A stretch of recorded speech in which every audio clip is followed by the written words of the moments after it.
this is my response to nonfiction. So the books I read this week were #NotMyPrincess and Vincent and Theo. So my personal response to each book were #NotYourPrincess was that I really enjoyed the book, but I felt like some of the power of the book might have been lost on me. What I mean by that is most of the book was written in poetry format, and I do not understand or get most poems, so I feel like the power of the piece might have been lost in my comprehension. I felt like most of the pieces in the book were very powerful, but I feel like someone who understands poetry or likes poetry might feel the true power of each of the poems. Some quotes I picked from the book were, "Because, my girl, you are sacred, valuable, indispensable, and irreplaceable.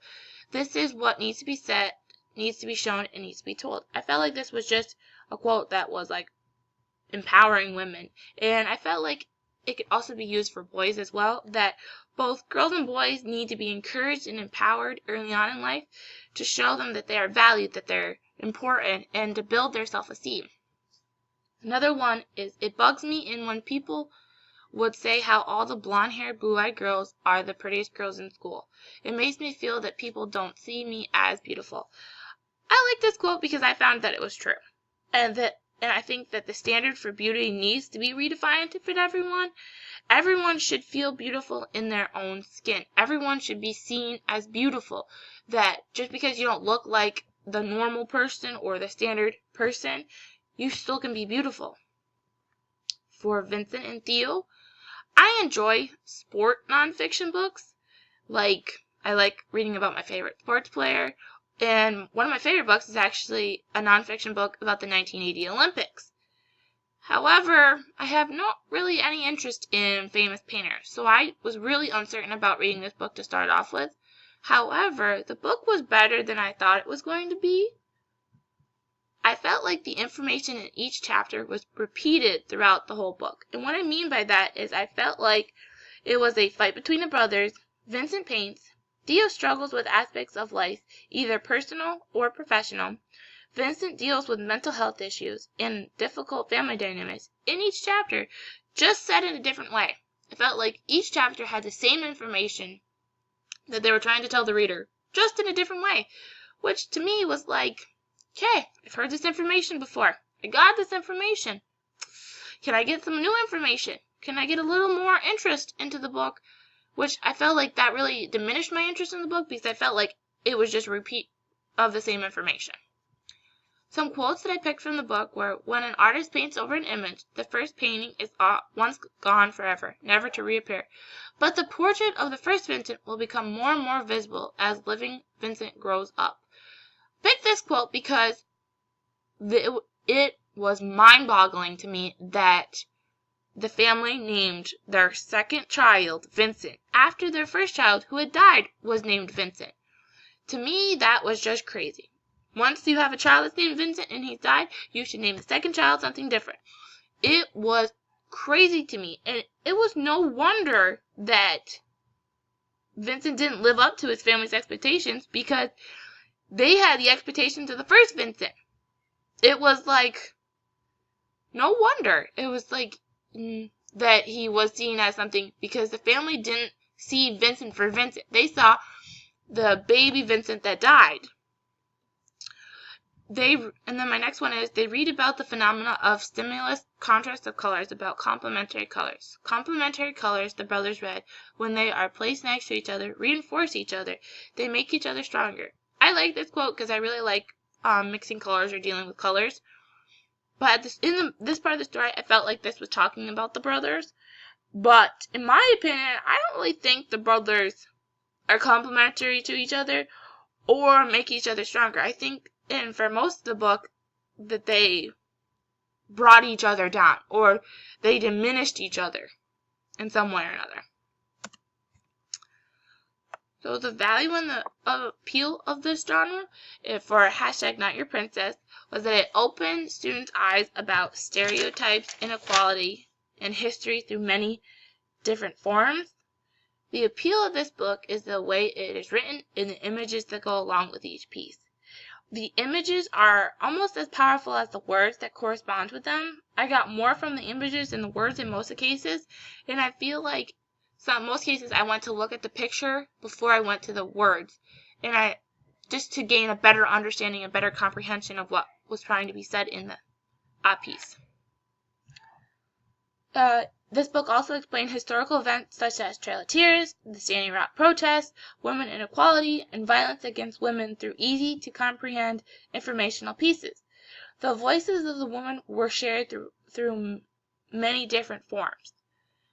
And I felt like the stories that were told in the book could be similar or shared by the reader of the book.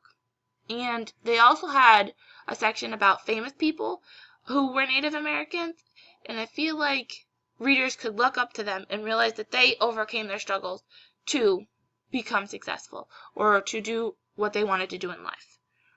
The appeal of this book is that it would be for all level readers. There are a variety of different forms, lengths, pictures, words that are all easy to understand and could be for the whole range of adolescent. This book is targeted more towards women because it's on the front cover. It's Voices of Native American Women. It's supposed to be a book to show empowerment and how you can overcome any struggles that you have to become a powerful woman. And I don't think that boys would so much connect to the pieces in the book as much. Like, I think boys would understand what was going on, but I don't think they would connect because I think the book was written towards a girl audience. So for Vincent and Theo, you can read about a famous painter in an easy and understandable way, which gives the reader a chance to connect to a famous person. The appeal is the way it was written. I felt like it was very easy to understand, and I really enjoyed the short chapters.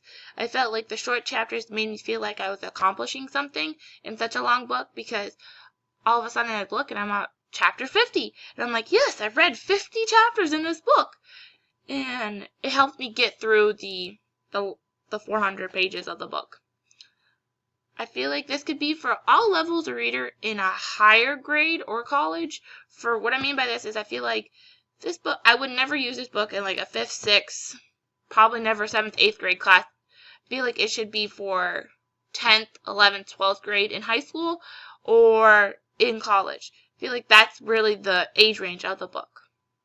And I feel like this book would really appeal to artistic students or students who are interested in art, because it does go in such depth about Vincent's process of making his masterpieces and the struggles of being an artist. So it shows students that what it takes to be an artist and what you have to go through to become a famous artist like Vincent, even though it was way back. And that things would change now, but I feel like it would be a good example to show them how artists do struggle and how you need to think about what colors go together and if you're going to be, what style you're going to do.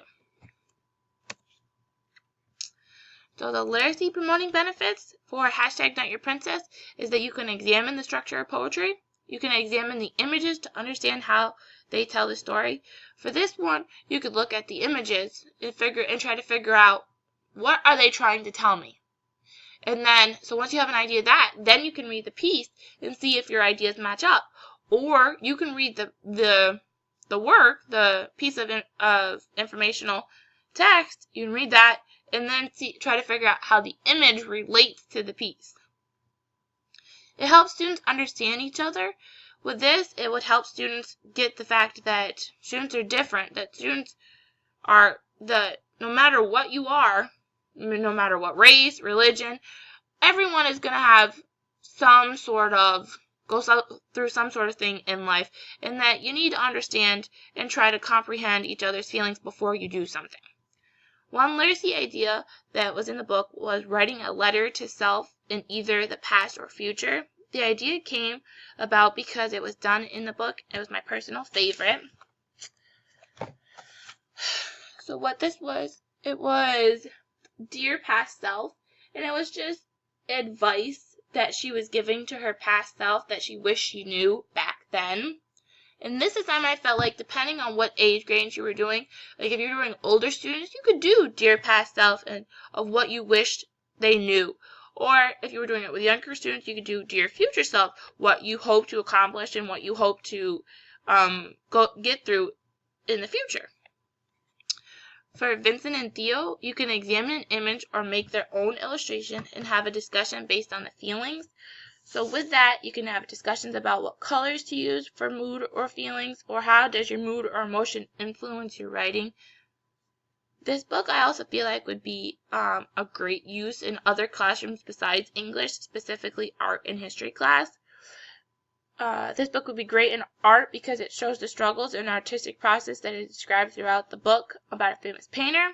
I also think it would be good in health class because it discusses mental health issues, personal hygiene, death, difficult family dynamics are all incorporated throughout the book, and I feel like you can use those to teach those topics. So it's the connections to theory. So I'm not going to read the whole thing. I'm just going to read the highlighted part. So partner and discovery. I felt like this was what #NotYourPrincess was.